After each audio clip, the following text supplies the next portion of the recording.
basketball. It's time to strap in and get ready. The Insight NBA team is in the arena, bringing you the ultimate play-by-play on who's hot and who's not to help you win your leagues and dominate your mates. You're now hooping with your hosts, Matty G, Skitty, and Mally for the Insight NBA show.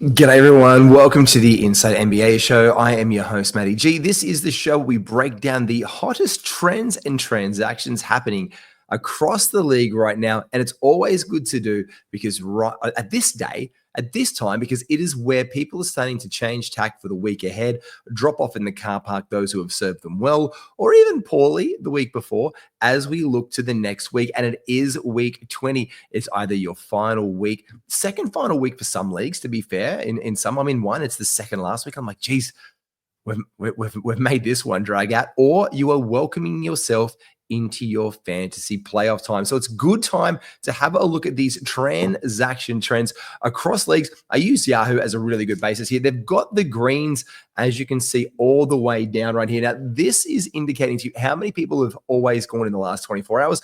And let's have a look at the number one guy here. It is Brandon Williams. Now, a bit of a shock today, as you can see through here. He went down injured in their game today. Now, he is not returning, of course, to that game with the Suns, and he left there after 23 minutes, and he was starting to put yet another one together right here. 13-5-5 with 3 steals. Absolutely mint. Now, it is a hamstring injury, and we do know with not returning, they could play it cautiously. We don't know what they're doing in Dallas at this point in time. We do know that both Derek Lively and Anthony Davis are being reevaluated later in this week. And if they are available in your leagues and you have an IR spot free, your opponent didn't, they couldn't afford to, by Jove, we just add them. I hope you're listening to this and not just sitting out there. Just check to see they are on your wire and added. But with the week coming ahead, it's also time that we have a little bit of a look at the schedule with these ads and put it into the context of that. Now, with Monday, we do have a very heavy day of games. It's the biggest of the week. It's 12 games. We then go into Tuesday 4, Wednesday 9, Thursday 5, Friday 10, Saturday and Sunday both on 8. Now, a lot of the ads that could have been made right here for Sunday to Monday roll like this. This is why we're seeing those Mavericks players, especially up the top here. Why? Because we got to use them for the Sunday game and then into Monday. So look at the trends. It's like, we've got to I'm not telling you, go out and right now, like you've got to get this guy. You're going to lose your league or you're going to win. You're going to win if you get this guy. You're not. But it puts you in a better position, especially maybe in points leagues to rack up points. Matrix, messing me that day. Who do you reckon I should add? 14 team deep. Why was barer than the desert?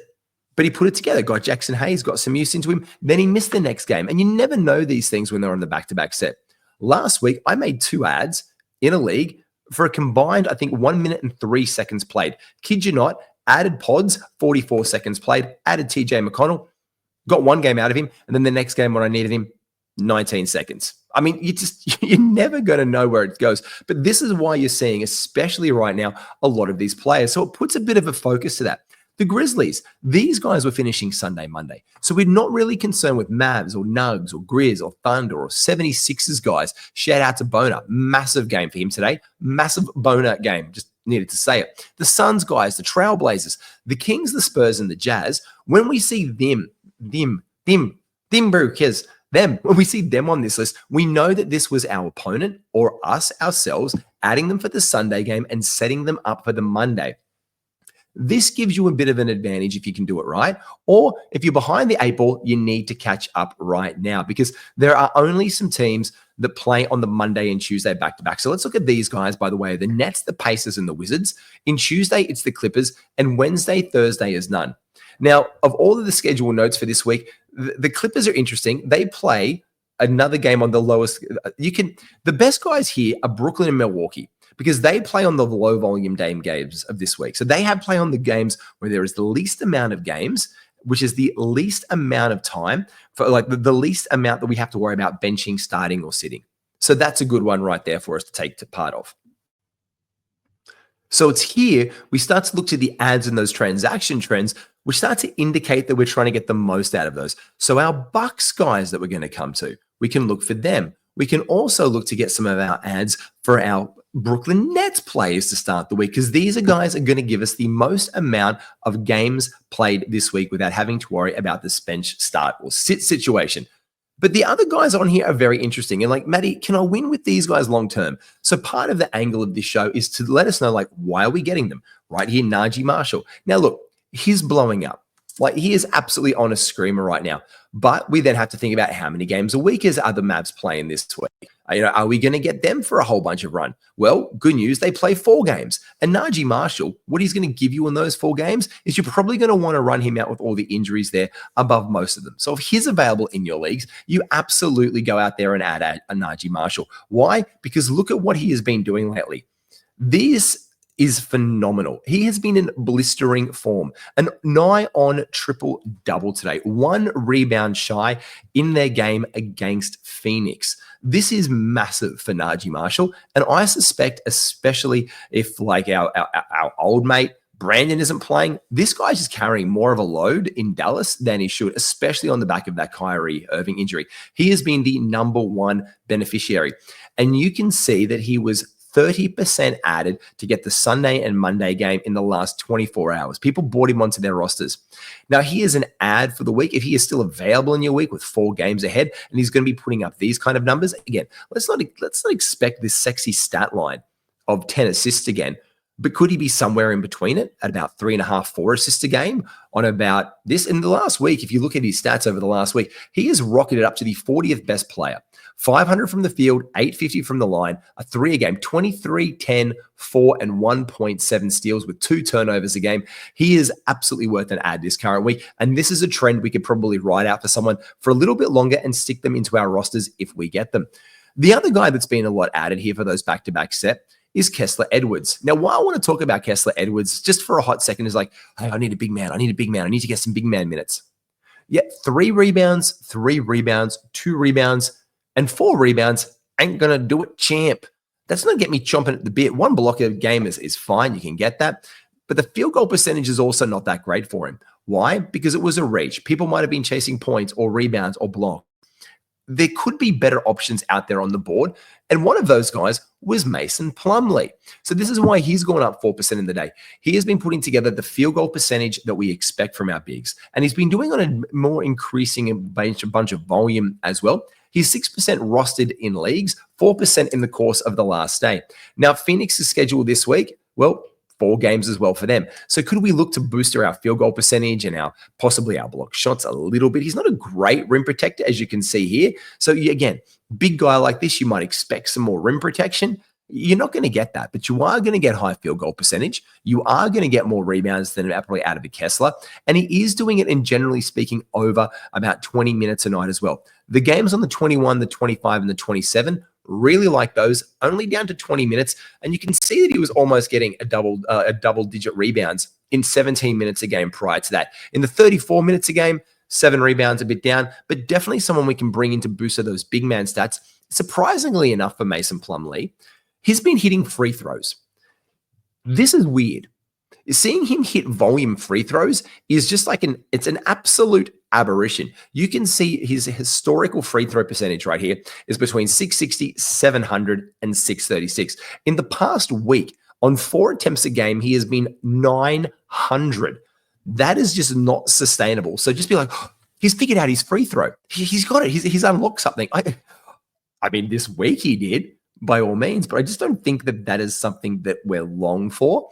So let's just be cautious when we are bringing in Mason Plumlee and know for a start, that is someone who is finishing off our Sunday and Monday back-to-back set. The next one I want to have a look at right here is none other than Mr. Zaire Williams.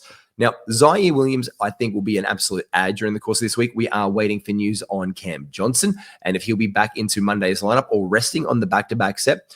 We have had an update today that Cam Thomas will rest one of those 2 games. That's great news for us. Brooklyn have said this in advance. He's going to miss the first of the back-to-back set. We put him in IR, and we can bring in Zaire Williams. That's exactly what I've done in this one here. And you can see that I've added him in this league already because I'm about to get 5 games. The Nets are the only team in the current week to play 5 games. So for me, this is a trend that I want to be seeing. And I'm thinking we're going to be seeing on this list come this time tomorrow, guys like Keon Johnson, Dayron Sharp, Noah Clowney, and Zaire Williams filling this up very quickly. And Lord forbid, if you are in a 10-man league, especially knowing that Cam Thomas is out for 1 game, and for some reason D'Angelo Russell is on your waiver wire, you just add him. You just add him immediately, no questions asked, and you put D'Lo straight into your lineups here. Now we can start to see some petering off here. Guys have improved on the hot of back games as well. Is guys like Cole Anthony.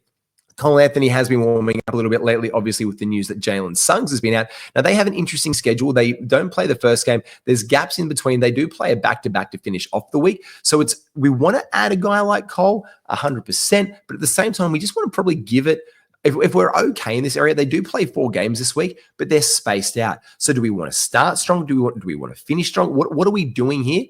And if you want to get at that first one off the cat out the rank, maybe you need to look elsewhere and just hit those volume days to start off the week, because the Orlando Magic do have a decent schedule over the course of the week.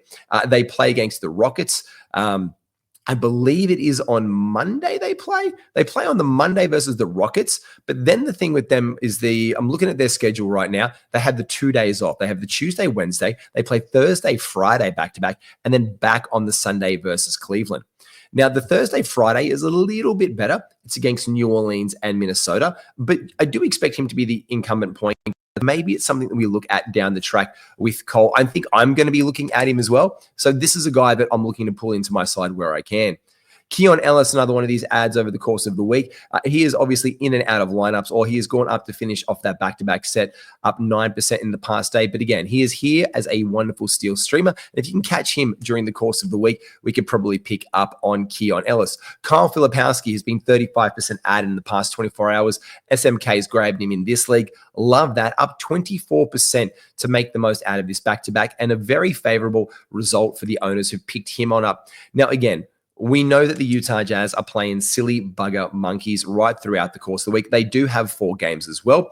Now, we do expect them at some point to play their starting lineup, but if not, it's been pretty much Kyle Filipowski that's been the major beneficiary here. We've got back-to-back sets later in the week for a guy here, Kai Kayshawn George and Bub Carrington. I want to talk about these guys a little bit more because we've gone through these ones. We've gone to Zaire, but let's talk about this one here with Kyle Filipowski, because we can talk about him and move into these other guys with these hot ads and why these Wizards guys have been getting the minutes and the start with all the injuries and the ins and outs. Filipowski here is going up 24% in the past day. We know that Collins, we know that Markkanen are going to possibly play at some point this week. Now, it's been a long stretch without them, but they are definitely going to capture the flag, and it is 100% them and the Washington Wizards in the race. Now, again, these guys, a narrow loss today against Philadelphia. They are now firmly entrenched on what the wins are, 15. Now, the Pelicans, they're on 17. The only other candidate to be close to these guys are Charlotte, also on 15, and Washington on 13. So the race is now on for those bottom 4 and possibly bottom 2. What you're getting here is Charlotte's won a game. Washington has won 2 on the trot at 13 wins. Utah has lost 5 in a row. New Orleans have lost 4 in a row. So what we're doing when we're looking at these results is like, how much are they going to rest these guys the rest of the way? And it's going to be a lot, because they want to definitely come bottom 2. So the longer that they want to do these silly buggers, the longer that we're going to see Collins and Markkanen out for. And we can just pull guys like Filipowski in. Now, again, the fact that Kyle Filipowski has gone up 24% in the last day means he was only 11% rostered. He's definitely not existing in a 16-teamer. If he is, you grab him. 14-teamer, 100% not existing. If he is, you grab him. A 12-teamer at this point in time, an absolute no-brainer. In the last week, he's been a top 120 player. Last 2, 140. Now, this is a combined ranking, but he's valuable. Do bear in mind, though, that his free throw percentage isn't the greatest. He's not going to offer you a lot of defensive statistical profile either. Only 0.5 steals, 0.3 blocks per game. But if you're looking for points, if you're looking for rebounds to pepper those in, he is absolutely going to fit your bill. Now we're going to talk about these guys. Up again here, 15% restaurant is Bub Carrington. Boy, Carlton. Now check out the last one here. You can see that he was trending in the direction of ownership with the 32 minutes, the 35, the 34 minutes. Last game, Jordan Poole comes back. The minutes are down, 21 minutes per game. And if we get the message that Poole's elbow is flared up again, we can bring Bub in. He has flirted with near triple doubles over the course of the season. That is an unrealistic expectation. What we love to be seeing from here is the occasional block shot and the steals that he can get. He does get a great defensive profile. The thing that we want to take part of here, his field goal percentage is in trash, and his free throw percentage is good as well. Another guard I want to bring to the table here is Jose Alvarado. The Pelicans have a favorable schedule, and with CJ McCollum off again, he made the most of his 31 minutes in this start, 11 points and 11 assists today with his usual steal per game and 2 block shots. And it was the first time that he had coughed up the ball. He had not done it, I believe, in his past 6 games with that 31 minutes. So 3 turnovers in today with 3 3-pointers dripped in, but the field goal percentage is well down. Free throw percentage for Jose, absolutely up. This is a big one right here. I love this ad. And the fact that he's only 46% rostered in transaction settings tells me something, that he is out there on the wire. Now, we talked about Bub Carrington and this guy now this guy's well over that. But you can see the reason he's been well down on the overall rankings. We love Stephen Castle. He's probably going to be your rookie of the year.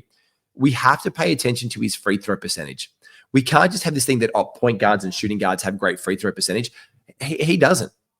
Like, this is a nice 800 free throw shooter. In fact, over his career this year, 722, and on 4.7 attempts in the past week, he has been at 500. 3.7 over the last month at 654. So we might like what he can do, but just be aware that because he is getting there, he will ding your free throw percentage. Because with the week coming up ahead, the San Antonio Spurs, these guys have 4 games. And if he plays in 4 games and he gets to the line 20 times, it's looking that he might hit like 12 of these free throws. Now, if you're putting him in with guys who are high volume free throw shooters, it weighs you down your free throw percentage a significant amount. So I love Stephen Castle. If that area of his game changes, like, this guy's going to be absolutely flying. But right now it's not. So let's just be buyer conscious, not beware, but buyer conscious that if we are bringing Stephen Castle, who I think is an absolute ad, and he should be more rostered than 46% across leagues, he's probably rostered again in 16, definitely in 20s, definitely 16, definitely in 14. 14 we grab. 12, if he's sitting around, we absolutely pull him in, especially if we've got guys who can buoy up that free throw percentage. And our last guy, 22% ads. He's done it again, especially with Ben Simmons being out, Norm Powell being out. He is getting anywhere from 27 minutes to 32 minutes a night. He is not going to score you a hell of a lot. He is not going to give you great field goal percentage, but he is going to add defensive profile to your team. That is Chris Dunn for the Clippers. As I said, we do have those Bucks ads we can make over the course of the week. Again, if we're in the Bucks and we're looking down their schedule, we're adding guys like Gary Trent Jr. if he's available, or AJ Green, Torian Prince. Kevin Porter Jr. has been getting minutes. We can add him in deeper leagues as well. And again, with the other guys in the Nets, we've got like Dayron Sharp, Keon Johnson, I mentioned, Clowney, Williams, Tyrese Martin, Trendon Watford, Jalen Wilson, all these guys. Like, just watch the Nets just start flying off your board and getting the most of that with these 5 games that they have for this week while people are starting to win. But what I find really interesting with the Chris Dunn here is that he is going to get you the statistical profile that you need. Now, the Clippers do have a back-to-back set in the middle of the course of the week, and the Clippers do play 4 games. So if we are looking for steals and to bring more of that in a very tight category as well, this guy can get you them in bulk numbers as well. You can see his last few games here. He's been getting you 1, 2, 3. There's 6. There's 8. 8's a lot. 8's a lot of steals in a week, especially when players are just getting half that. Maybe they get 1 steal a game, not even that a game. This is double over 4 games what most of our other players get. And around this time of the year where he's chipping in those assists, Chris Dunn is another nice grab for the week. And I think one of the best ads we can get, as well as Bogdanovic for the Los Angeles Clippers over the course of the next week. Guys, make sure you like and subscribe to all of the things. That is the biggest transaction trends that we can get your head around. Make sure you get your lips around one cups from our friends, the Standard Squeeze, using promo code IFS2025, as well as check out the latest gear from our merch store, including all of the latest fantasy gear.